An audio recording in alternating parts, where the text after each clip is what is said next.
Regenheld, ja, ganz herzlich gegrüßt. Heute mit einem Thema, was mir besonders am Herzen liegt, und zwar Heilfasten. Ich möchte einfach so meine Erfahrung, die ich mit Heilfasten gesammelt habe, einfach mal mit euch teilen. Ebenso möchte ich auch erzählen, warum ich es gemacht habe und ja, was sich so für mich verändert hat und wie meine Perspektive sich oder wie ich auch mein Leben letztlich gesehen neu ausgerichtet habe. So, dazu muss ich allerdings ein bisschen ausholen. Und zwar haben ja schon einige mitbekommen, dass ich auch schon drüber berichtet habe, dass ich Diabetes habe. Diabetes Typ 2. Ich habe damals einen Anruf von meinem Arzt bekommen und ja, der mir einfach sagte, Herr Neu, hören Sie zu, Sie haben Diabetes ähm, Typ 2. Und da war ich natürlich schon erstmal, ich sage jetzt mal einfach ein bisschen geschockt, weil ich habe mich mit der Thematik überhaupt nicht auseinandergesetzt zuvor. Ja. Ich wusste, dass es Diabetes gibt. Ähm, ich habe mich weder mit Typ 1, Typ 2, was es genau bedeutet, auseinandergesetzt. Ja, ich hatte ja eigentlich sehr wenig Information und musste mich dann erstmal in diese Thematik ein wenig reinlesen und habe dann letztlich gesehen festgestellt, dass Diabetes wie auch viele andere Krankheiten letztlich gesehen sogenannte Zivilisationskrankheiten sind. Und ja, ich dann letztlich gesehen einen Termin beim Arzt hatte, der dann auch gleich das Rezeptbuch gezogen hat und mir als erstes erstmal Tabletten gegen Diabetes verschrieben hat. Ich damit eigentlich persönlich überhaupt nicht einverstanden war und diese Tabletten dann auch nicht genommen habe. Ähm, Gut, das will ich jetzt niemandem anraten, das genauso zu machen. Ne? Also war meine persönliche Entscheidung, weil ich mich sehr schnell in die Thematik hineingelesen hatte und ich eben halt auch nur Typ 2 bin. Also, und meine Werte lagen bei 7,9, wenn ich das richtig im Kopf habe. Und normalerweise liegt ein Mensch, der gesund ist, bei 5,6 bis 6,9. Also ich lag im Prinzip eine Hausnummer darüber. So, und habe mich dann dazu entschieden, dass ich dann, ja, ich sag mal, sehr schnell mein Leben verändert habe. Das heißt, ich habe von heute auf morgen Zucker weggelassen. Ich habe keine Chips mehr gegessen. Ich habe kein Bier mehr getrunken. Ich habe mich letztlich gesehen auf meine, ja, ich sag mal, Lebenserfahrung, die ich in China gesammelt habe durch TCM,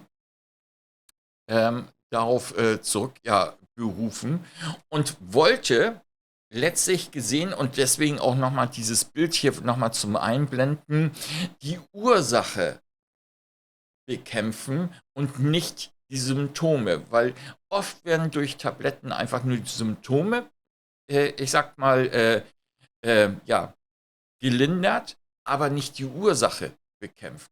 Für mich war aber wichtig, dass ich die Ursache abstelle, beziehungsweise es verändere. Das war meine Motivation, warum ich letztlich gesagt habe, okay, ich möchte die Ursache bekämpfen und nicht nur die Symptome. Habe mich dann letztlich gesehen mit der Thematik weiter beschäftigt, gerade jetzt was so Lebensumstellung für mich ja, wichtig erschien. Das hieß, ich habe angefangen Sport zu machen, ich habe angefangen Yoga zu machen. Da zwar noch nicht so perfekt, aber auf dem Wege, sage ich immer. Und habe dann letztlich gesehen, also alles, was schlecht war für meinen Körper, erstmal weggelassen. Das ist gar nicht so einfach in Deutschland, wie ich feststellen musste, weil wenn man jetzt zum Beispiel in den Supermarkt reingeht, wird man feststellen, dass dort in der Wurst Zucker ist, in Fisch Zucker ist, in es ist überall Zucker drin. Und das ist das Hauptproblem. Das heißt also, wir nehmen Unmengen an Zucker auf, was letztlich gesehen schädlich ist für unseren Körper. Naja, und ich habe dann, wie gesagt, also sehr vegetarisch gelebt, also viel Salat und alles, was mit Zucker zu tun hatte, erstmal vermieden. So, und ich habe dann, ja, bei meiner Suche bin ich dann auf ein Thema gestoßen, Heilfasten, wo letztlich gesehen Forschungsergebnisse aus Russland veröffentlicht worden sind, beziehungsweise auch in einer Arte-Doku noch mit vorkamen, wo ich dann sagte, Mensch, das ist eigentlich genau das Richtige, habe dann mir noch weitere Berichte angeschaut von anderen Leuten, die auch Heilfasten schon gemacht haben, wobei ich jetzt sagen muss, ich habe jetzt, wie viele sagen, man muss es machen, wobei ich das Gefühl habe, das wird nur in Deutschland gesagt, weil in Amerika bei Heilfasten wird auch keine Darmentleerung gemacht und im asiatischen Bereich und auch in Russland werden auch keine Darmentleerung gemacht. Aber das ist natürlich, denke ich, wieder unterschiedliche ja, Empfindungen, je nachdem, wie man das möchte, kann das ja auch jeder für sich persönlich handeln. Jedenfalls habe ich dann Rücksprache mit meinem Arzt kurz gehalten, habe gesagt, dass ich Heilfasten machen möchte. Es gab auch keine Einwände, das heißt, ich würde es auch immer empfehlen, dass man es vorher kurz einmal mit seinem Arzt abspricht und habe dann letztlich gesehen, ja, damit angefangen. So, ich habe die Sachen, wie ich es erlebt habe, dann auf meinen Instagram-Account auch gepostet. Das heißt, man sieht auch hier die verschiedenen Tage. Ja, kann ich jetzt hier scrollen? Eigentlich ja. Warte. Ja, sollte eigentlich gehen. Ja, genau, hier kann man das sehen. Die verschiedenen Tage, die ich da beschrieben habe, wie ich mich gefühlt habe, was ich gemacht habe, etc. Also wie gesagt, ich habe 5 Tage Heilfasten gemacht. Das heißt also kein Essen zu mir genommen. Wenn ich Hunger hatte, habe ich nur Wasser getrunken. Und ich muss ganz ehrlich sagen, es war sehr positiv für mich. Ich habe auch keine Hungergefühle gehabt, in dem Sinne, als ich jetzt also das Gefühl hatte, ich sterbe oder sowas, weil ich jetzt nichts esse. Nein, ich habe Wasser getrunken, ich hatte damit kein Hungergefühl. Ich hatte schon am 3. Tag und auch am 4. Tag schon wo man so sagt, oh, das würde ich gerne mal essen oder das. Ne? Das ist aber dann eher so kopftechnisch und hat weniger was mit dem Körper zu tun. Man muss wissen, der Körper fängt an, am 3. Tag sich zu entgiften. Ja? Wenn man Heilfasten oder Nahrungsentzug macht, sind die pH-Werte des Blutes einfach höher. Ja?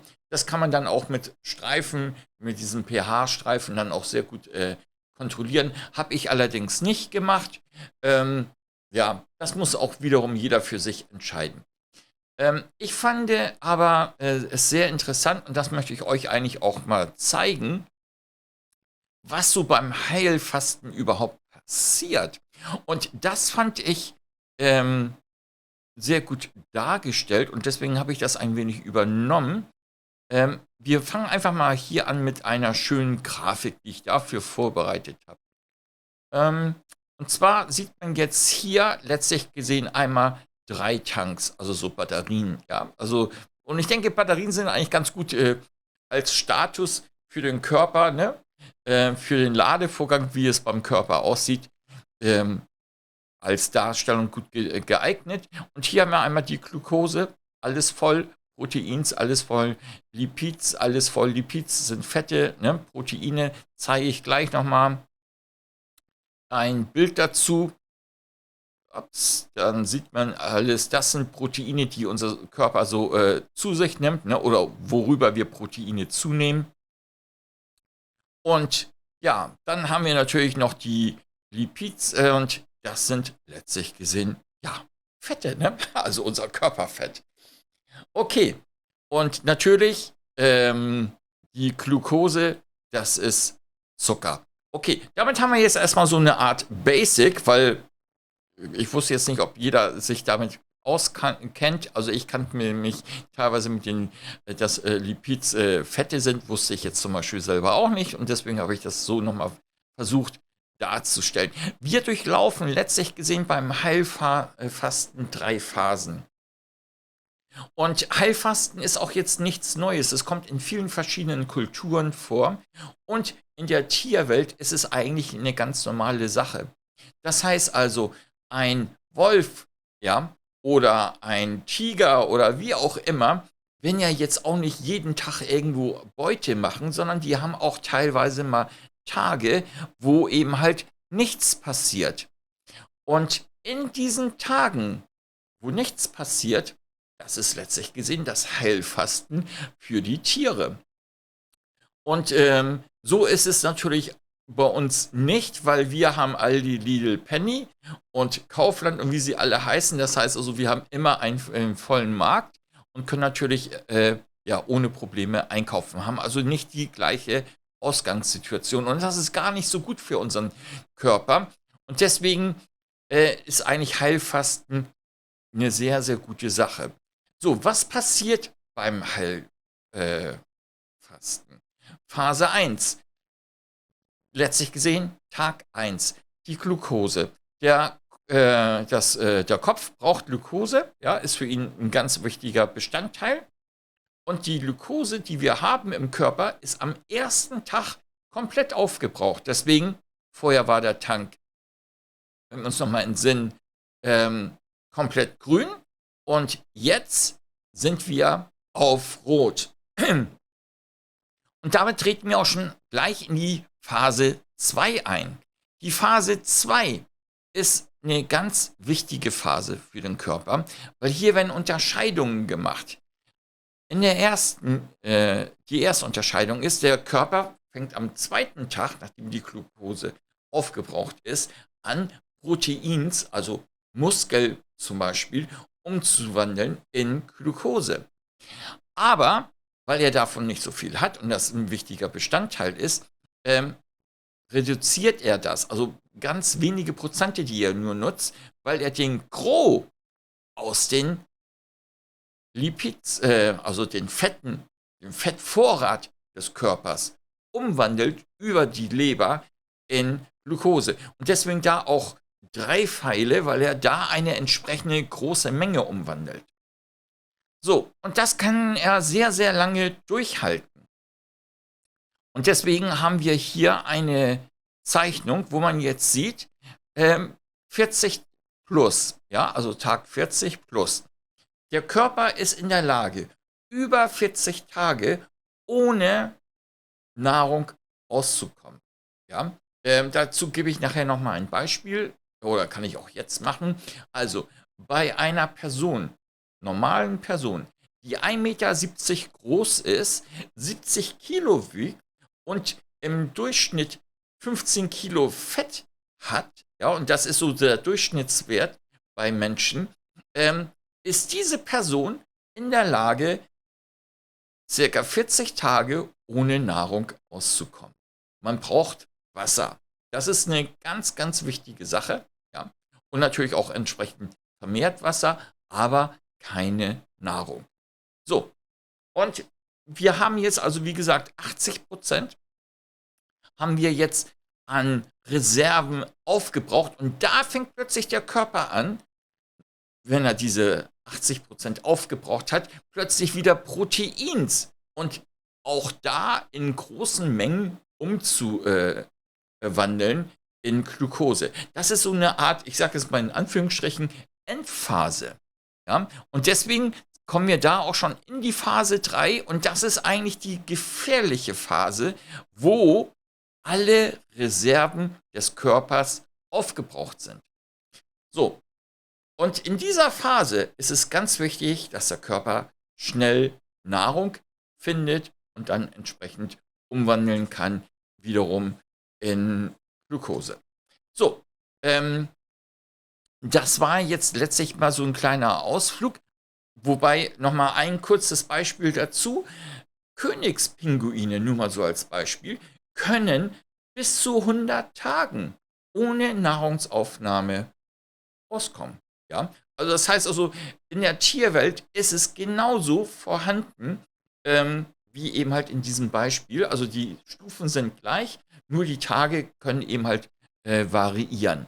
So, was bedeutet das jetzt für uns oder für mich? Ja, und das, denke ich, ist eine ganz wichtige Sache. Ähm, Heilfasten hat jetzt natürlich auch noch einmal, dass eben halt die Fette abgenommen werden. Ja, klar, ist vielleicht, wenn man jetzt Diät machen möchte, eine sinnige Sache, aber meist sind hinterher die Fett, wenn man aufhört und wieder normal lebt, nach dem Fasten, die Fette ganz schnell wieder da. Nein, es hat noch einen anderen Grund. Und zwar sind so gewisse genetische Codes im Menschen und auch bei den Tieren in den Zellen verankert. Und das wird als sogenannte Genexpression bezeichnet. Um das ein bisschen zu veranschaulichen, also es gibt einmal gesunde Zellen und es gibt einmal kranke Zellen. Zum Beispiel bei Krebs, das sind die kranken Zellen. Ja? Wenn man jetzt 2 Tage lang Fasten tut, dann greift ein sogenannter Schutzmechanismus der gesunden Zellen. Ja? Und die werden aktiviert. Die kranken Zellen, wie zum Beispiel Krebszellen, haben eine genetische Mutation erfahren und dieses Evolutionsgedächtnis dadurch verloren. Das heißt also, ähm, die gesunden Zellen äh, verändern sich, ja, und ich sage es mal so, diese Abwehrmechanismen des Körpers greift ein, sieht, aha, das ist eine gesunde Zelle, das ist eine, ja, ich sag mal, eine defekte Zelle, ja, und kann eben halt die defekten Zellen dann eindämmen, teilweise sogar abtöten oder eben halt auch deren Wachstum ja, verlangsamen. Also das ist je nachdem. Ne? Also wie gesagt, ich bin kein Arzt, das ist jetzt so zusammengelesen, aber um das jetzt einfach mal so ja, ich sag mal, grob zu übersetzen, so läuft es ungefähr. So, das heißt also, Krebszellen haben keinen Schutzmechanismus, ja, wie eine gesunde Zelle. Und Krebszellen bevorzugen eben halt Umgebungen, wo sehr viel Glucose ist, um ein Wachstum zu erreichen. Und Fasten ist im Prinzip, ja, ich sag mal, die Hölle für Krebszellen, also der wahre Albtraum. Und deswegen, ja, ist diese Situation, um den Körper zu gesunden, in vielen Lebensbereichen vielleicht gar nicht so verkehrt. Und sehr, sehr hilfreich.